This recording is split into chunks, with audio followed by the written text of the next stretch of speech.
Hello guys, welcome to my channel the flawless study. मैं हूं पूजा, आपको साइंस पढ़ने में हेल्प करूंगी। फर्स्ट क्लास में हम लोग पढ़ के आए हैं प्रेशर का। जो फर्स्ट क्लास था वो उसमें हम पढ़े हैं क्या प्रेशर क्या है, वो हम पढ़े हैं, एंड लिक्विड प्रेशर, ये दोनों पार्ट हम पढ़ के आए हैं। आज हम लोग पढ़ेंगे क्या एटमॉस्फेरिक प्रेशर। एटमॉस्फेरिक प्रेशर के बारे में हम लोग जानेंगे। स्टार्ट करने से पहले सेम चीज, सब्सक्राइब, लाइक एंड शेयर कर दीजिए, बेल आइकन को दबा दीजिए ताकि आगे आने वाली सारी वीडियोस का अपडेट मिल जाए। ठीक है। लिक्विड प्रेशर के बाद आता है क्या एयर प्रेशर। ये एयर प्रेशर मतलब क्या एयर क्या है, एयर हमारा अर्थ के जो आउटर कवरिंग है उसके ऊपर जो एयर का एक लेयर है ना, बहुत बड़ा सा, ऑलमोस्ट और ग्राउंड लेवल और सी लेवल से 1000 kilometre above the sea level. और एक एयर का जो ब्लैंकेट होता है, गैसियस ब्लैंकेट होता है, उसी को हम एयर बोलते हैं और एटमॉस्फेयर बोलते हैं ना। तो उस एटमॉस्फेयर का एक जो प्रेशर होता है वो प्रेशर हमारा ऊपर गिर रहा है। मतलब क्या है, देखो जैसे एयर क्या है,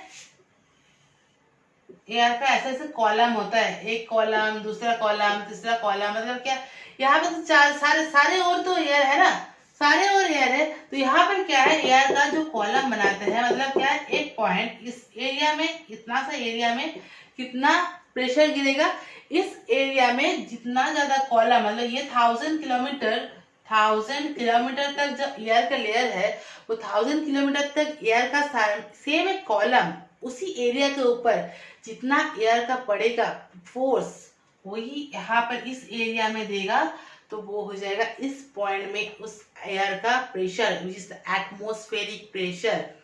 हमारा अर्थ के ऊपर हर जगह पे 1 एटमॉस्फेरिक प्रेशर पड़ता है, क्योंकि वही कैलकुलेटेड किया हुआ है 1 एटमॉस्फेरिक प्रेशर जो सी लेवल के हिसाब से है। तो जितना ज्यादा अगर हायर ऊंची जगह में जाओगे, जैसे कोई हिली एरिया में चले गए, तो वहां पर आपका एटमॉस्फेरिक प्रेशर कम हो जाएगा। अगर आप समुद्र के आसपास चले जाएंगे तो वहां पर आपका एटमॉस्फेरिक प्रेशर थोड़ा ज्यादा हो जाएगा। क्यों? क्योंकि हिली एरिया में क्या हुआ, आपका सी लेवल से हाइट नॉर्मली आपका बढ़ गया, तो उसके ऊपर से जो एयर का लेयर है, अपर पोर्शन लेयर, तो वो थोड़ा घट जाएगा, तो उसके ऊपर से आपका एयर का प्रेशर थोड़ा कम हो जाएगा with respect to the sea level. Clear? तो देखो इतना ज्यादा ह्यूज अमाउंट ऑफ प्रेशर हमारे सर के ऊपर, हमारे कंधों पे, हमारे हाथ पे, पूरा बॉडी के ऊपर पड़ रहा है, फिर भी हमको समझ में नहीं आ रहा है ना कि इतना ज्यादा प्रेशर। नॉर्मली थोड़ा सा कोई धक्का दे दे, कोई ऐसा कोई टमाटर मार दे, कोई ऐसा मार दे, तो हमको लगता है कितना ज्यादा लग गया, हमको प्रेशर लग गया। बट इतना ज्यादा वॉल्यूम का, इतना ज्यादा प्रेशर हमारे ऊपर एयर ने दे के रखा है, फिर भी हमको समझ में नहीं आ रहा है, कोई लगता ही नहीं कि प्रेशर लग रहा है। क्यों नहीं लग रहा है? क्योंकि हमारा बॉडी से जैसे एयर जो प्रेशर दे रहा है वो डाउनवर्ड डायरेक्शन में दे रहा है, तो हमारा बॉडी से जो ब्लड है वो ब्लड प्रेशर अपवर्ड डायरेक्शन में दे रहा है। तो ये अपवर्ड डायरेक्शन में देगा तो वो ऑटोमेटिकली क्या हो जाएगा, कट आउट हो जाएगा, मतलब बैलेंस हो जाएगा। हम लोग फोर्स में पढ़े थे ना, balance force, unbalance force. Balance में क्या था, दोनों डायरेक्शन, अपोजिट डायरेक्शन में अगर सेम फोर्स अप्लाई होगा तो वो क्या हो जाएगा, बैलेंस हो जाएगा, रिजल्टेंट जीरो। तो वैसे ही एटमॉस्फेयर जो प्रेशर दे रहा है, हमारा बॉडी जो प्रेशर दे रहा है, दोनों इक्वल हो रहा है, इसीलिए अल्टीमेट रिजल्टेंट जीरो। इसलिए हम लोगों को समझ में नहीं आ रहा है कि वहां पर एक एटमॉस्फेयर इतना ज्यादा वॉल्यूम का प्रेशर हम लोगों के ऊपर दे रहा है। क्लियर? बट अगर हम लोग अगर जो हिली एरिया में जाए तो क्या होगा, क्या बोले, हिली एरिया में जाने के बाद उस पर एटमॉस्फेरिक प्रेशर जो थोड़ा कम जाएगा।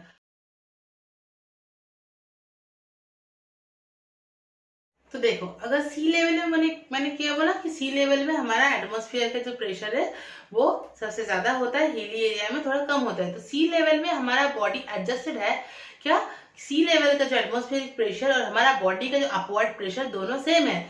तो यहाँ पर देखो सी लेवल में हम मान लिए कि सी लेवल में हमारा एटमॉस्फेरिक प्रेशर है 10 यूनिट और हमारा बॉडी का प्रेशर है 10 यूनिट। तो दोनों बैलेंस होकर हमारा 0 हो जाता है, तो हमको कोई प्रेशर फील नहीं होता। लेकिन जब हिली एरिया में चले गए तो क्या हुआ, उसका हाइट थोड़ा कम हो गया। तो हाइट कम होने की वजह से क्या होगा, एटमॉस्फेरिक प्रेशर थोड़ा कम हो जाएगा। मान लेते हैं एटमॉस्फेरिक प्रेशर वहां पर 7 यूनिट हो गया, बट हमारा बॉडी का जो प्रेशर था वो स्टिल 10 यूनिट। तो यहाँ पर क्या हो जाएगा, बॉडी प्रेशर, अपवर्ड प्रेशर वो जो है वो बढ़ जाएगा। तो इसीलिए क्या होता है, तब हमारा बैलेंस नहीं रहता है। तो उस जगह पे हिली एरिया में हमको समझ में आता है कि हमारा बॉडी से जो एक प्रेशर है वो एक्सर्ट हो रहा है, इसलिए कभी कभार नाक से खून निकल आता है। मतलब क्या, ब्लड जो प्रेशर जो हाई हो जाता है, मतलब वो क्या है, नसों से बाहर निकल के आना चाहते हैं, तब क्या हो जाता है, ब्लड निकलना स्टार्ट हो जाता है हिली एरिया में। कभी कभी ऐसा होता है। वो उसका कारण यही है कि वहाँ का एटमोस्फेरिक प्रेशर हमारा बॉडी का एटमोस्फेरिक प्रेशर से थोड़ा कम है, तो हमारा बॉडी तो एडजस्ट नहीं कर पाते हैं, तो इसीलिए नाक से खून निकलने आ जाता है। स्किन से किसी का स्किन भी फट जाता है, क्रैक हो जाता है, तो उसका कारण यही है कि उसके जगह पे प्रेशर जो है वो घट गया है, एटमॉस्फेरिक प्रेशर घट गया है with respect to our body pressure. Clear? Same चीज क्या होता है, हमारा एटमॉस्फेरिक प्रेशर जो है वो बहुत ज्यादा तगड़ा होता है, मतलब पावरफुल होता है। मानो जो एक बॉटल लिया, यहाँ पर एक बॉटल लिया, ठीक है। इस बॉटल में हम लोग क्या किया, इसको ओपन किया और इसमें गर्म पानी डाल दिया। क्या पानी डाल दिया? Hot water. इसमें हॉट वाटर आगे डाल दिए तो क्या होगा, हॉट वाटर में क्या होता है, जो हॉट वाटर में होता है क्या, जो बॉइल्ड वाटर होता है उसमें गैसियस फॉर्म में जो होता है वो वाटर वेपर होता है, वो रह जाता है। मतलब अगर हॉट वाटर देके हम ढक्कन बंद कर दिए तो क्या होगा, अंदर कोई भी एयर नहीं रहेगा, एयर अंदर कोई भी नहीं रहेगा, क्योंकि उसके अंदर वाला जो वाटर वेपर था वो कूल डाउन होकर वाटर में कन्वर्ट हो जाएगा और उसके अंदर सिर्फ और सिर्फ वाटर रहेगा विदाउट एनी गैसेस और एनी एयर। तो क्या होगा उस टाइम में, क्या होगा, बाहर में इतना ज्यादा एटमॉस्फेरिक प्रेशर है और अंदर जीरो एयर प्रेशर, तो बाहर से प्रेशर इतना ज्यादा प्रेशर क्रिएट करेगा जब बॉटल हमारा सिकुड़ जाएगा। तो बॉटल का हाल कैसा बन जाएगा, बॉटल का हाल ऐसा बन जाएगा, बॉटल का हाल बन जाएगा ऐसा, और इस जगह में हमारा पानी रह जाएगा, वो सिकुड़ जाएगा, क्योंकि बाहर से अंदर वाला एयर जो पूरा गायब हो गया, तो वहां पर ब्लैंक खाली वैक्यूम तैयार हो गया। तो वैक्यूम प्लेस तो यहाँ पर अर्थ में कहीं पर भी नहीं रह सकता, तो उस वैक्यूम जगह पे क्या होगा, बाहर से एयर इतना ज्यादा प्रेशर क्रिएट करेगा, तो उस प्रेशर की वजह से क्या हो जाएगा, वो सिकुड़ जाएगा।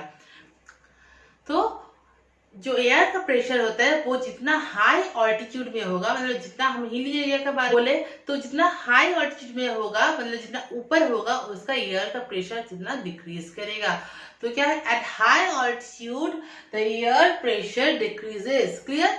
देन यूजेस, एयर प्रेशर का बहुत ज्यादा यूजेस है। वो यूजेस क्या क्या है, मतलब मेनी डिवाइसेस में वो यूज होता है एयर प्रेशर। तो हम कुछ सम चीज पे देखेंगे, सारे के सारे तो एक्सप्लेन करना पॉसिबल नहीं है, तो कुछ बोल देंगे तो आपको समझ में आ जाएगा कि कहाँ कहाँ ये एयर प्रेशर अप्लाई होता है। तो देखिए फर्स्ट वाला जो दिए हम वो स्ट्रॉ, हम स्ट्रॉ लेके क्या बहुत कोल्ड ड्रिंक्स पीते हैं स्ट्रॉ से ना, स्ट्रॉ से लस्सी पीते हैं, स्ट्रॉ से कोल्ड ड्रिंक्स पीते हैं। तो स्ट्रॉ से हम क्या करते हैं, जब स्ट्रॉ खाली रहेगा तो उसके अंदर क्या रहेगा, एयर रहेगा। अब उस स्ट्रॉ का वन एंड पॉइंट हम लिक्विड के अंदर रख देंगे और हम ऐसे करके करके क्या करेंगे, उसके अंदर का जो एयर है उस एयर को हम खींच के बाहर निकल देंगे।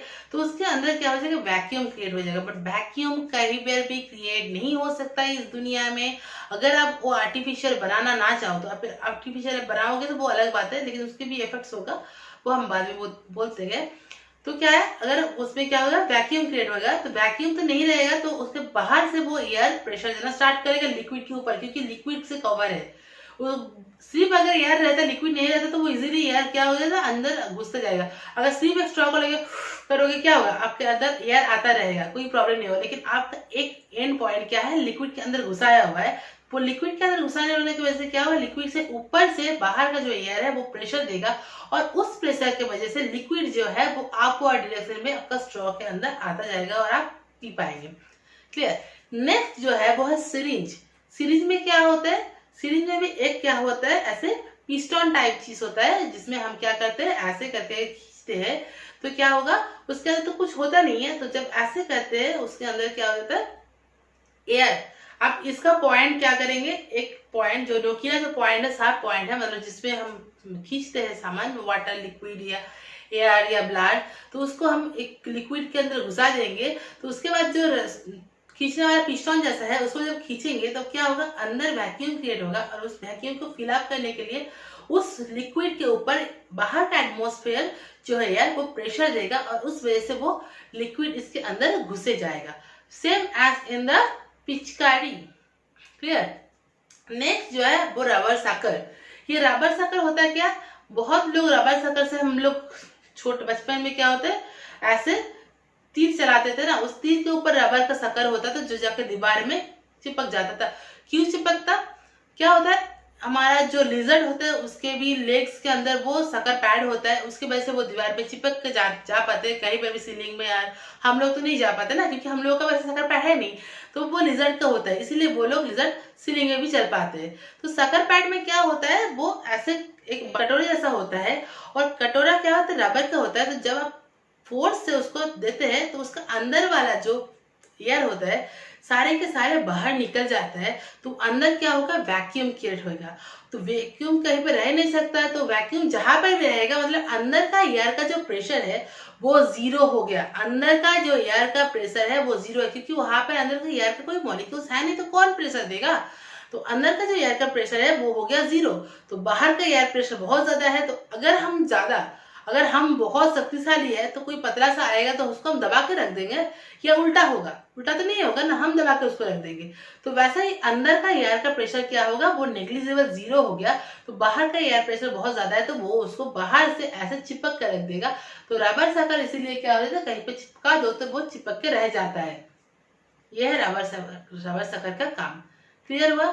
तो ये है एटमॉस्फेरिक प्रेशर का कुछ यूजेस, और एटमॉस्फेरिक प्रेशर बहुत इंपॉर्टेंट है। और एक चीज जो है आपका, वो बहुत पुराना दिनों में क्या किया था, एक साइंटिस्ट ने जो था, जर्मनी साइंटिस्ट, उसने क्या किया था, दो हेमिस्फीयर लिया था, ऐसे और ऐसे। ये दोनों हेमिस्फीयर लेके क्या किया था, इसको एक जगह से ज्वाइन करके, मतलब कोई अटैचमेंट नहीं है, जैसे लूजली ऐसे टच करके रखा है। जैसे लूजली ऐसे इन दोनों का अगर टच करके रखेंगे तो क्या होगा, ऐसे टच करके रखा है। और एक डिवाइस के दौरान उसके अंदर का सारे के सारे एयर को बाहर निकल के अंदर वैक्यूम क्रिएट कर दिया। और वैक्यूम क्रिएट करने की वजह से क्या होगा, अंदर एयर प्रेशर जीरो और बाहर का एयर प्रेशर जो है बहुत ज्यादा है, तो वो दोनों एकदम चिपक के रहेगा। इतना ज्यादा चिपक के रहेगा कि ये हेमिस्फीयर को इसने क्या किया, ये हेमिस्फीयर को अब फोर हॉर्सेस के साथ बांध दिया, और ये इधर को भी इसने फोर हॉर्सेस के साथ बांध दिया। और क्या हुआ, दोनों जितना ज्यादा खींच रहे हैं, लेकिन वो दोनों हेमिस्फीयर अलग नहीं हो पाए because of the atmospheric pressure. अंदर का एटमॉस्फेरिक प्रेशर जीरो हो गया और बाहर का एटमॉस्फेरिक प्रेशर बहुत ज्यादा है, इसीलिए वो दोनों चिपक के रह गया। और इतना ज्यादा प्रेशर उसमें चिपक के दिया हुआ है, प्रेशर जो अप्लाई हुआ है एटमॉस्फेयर से वो इतना ज्यादा है कि उसको हम अलग नहीं कर पाए। 8 horses can't split this. Think about it. It's too much pressure, na? So this is the atmospheric pressure, liquid pressure and pressure. तो आज की क्लास में हम पूरा प्रेशर का चैप्टर कंप्लीट कर चुके हैं। तो आई होप कि कोई दिक्कत नहीं होगा, एक्सप्लेन कर दिए है। तो फिर भी अगर कोई भी क्वेश्चन में या कोई भी पोर्शन में आपको डाउट हो तो आप कमेंट बॉक्स में बोलिए। पूरा चैप्टर के हिसाब से अगर कोई भी डाउट्स होगा तो उस डाउट को लेके हम एक और क्लासेस ले लेंगे, तो आपका पूरा क्लियर हो जाना चाहिए। ऐसा नहीं है कि ऐसे छोड़ दो, ये वाला टॉपिक का इतना थोड़ा सा पार्ट समझ में नहीं आया तो छोड़ देते हैं, ऐसा नहीं है। कोई भी छोटा हो या जो भी हो, कुछ पॉइंट अगर समझ में ना आए तो बोलिए, हम और एक क्लास में उसको समझा देंगे। ठीक है, okay, thank you. And please subscribe कर दीजिएगा चैनल को, लाइक कर दीजिए, ज्यादा से ज्यादा शेयर कर दीजिए एंड बेल आइकन को दबा दीजिए। ठीक है, चलो, गुड बाय, टाटा।